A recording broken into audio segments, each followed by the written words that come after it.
Hello, नमस्कार, आदाब। मेरा नाम है तनवीर और आप देख रहे हैं शबाना यूनिक आर्ट्स। दोस्तों, आज फिर एक मुस्लिम स्वतंत्रता सेनानी का जिक्र करेंगे मुख्तसर तौर पर। ऐसे ऐसे लोग हुए जिन्होंने ज़िंदगी की आखिरी सांस तक देश की आज़ादी के लिए लड़ाई की। मौलाना मोहम्मद अली जौहर एक बड़े ही निडर और बेबाक स्वतंत्रता सिपाही थे।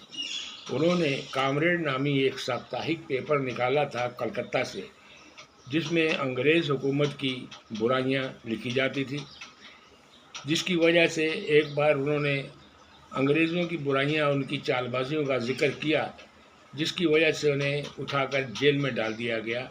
और वो भी कम अरसे के लिए नहीं, 2-4 दिन के लिए, 2-4 महीनों के लिए नहीं, बल्कि पूरे 5 साल तक उनको जेल में रखा। तो अंग्रेज़ों की जेल में रहने के बाद क्या आदमी को अच्छा लगेगा? अंग्रेज़ उनको कितनी तकलीफ़ दिए होंगे, कितनी मुसीबतों और परेशानियों का उनको सामना करना पड़ा होगा, ये आप लोग खुद भी अंदाज़ा लगा सकते हैं। फिर कहते हैं कि हम वफ़ादार नहीं। अरे हम वफ़ादार नहीं तो तुम भी तो दिलदार नहीं।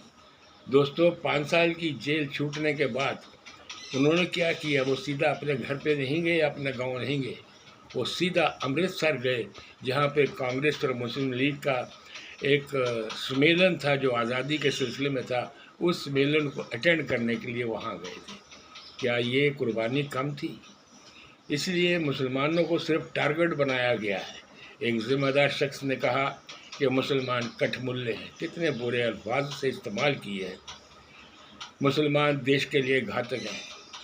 बड़े अफसोस की बात है, और अफसोस तो बोलने वाले के जहन पर है, उनके दिमाग पर है, उनकी सोच पर है। सोच नहीं बदलेंगे तो कुछ नहीं बदलेगा।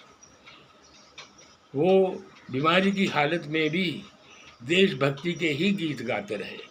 1931 में बीमारी की वजह से उनका देहांत हो गया, इंतकाल हो गया, और वो इस दुनिया की फानी को छोड़कर चले गए।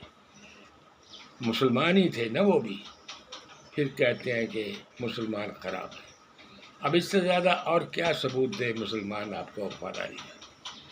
मेरी इन्फॉर्मेशन अच्छी लगी हो तो लाइक कीजिए, शेयर कीजिए और चैनल को सब्सक्राइब कीजिए। Thank you very much.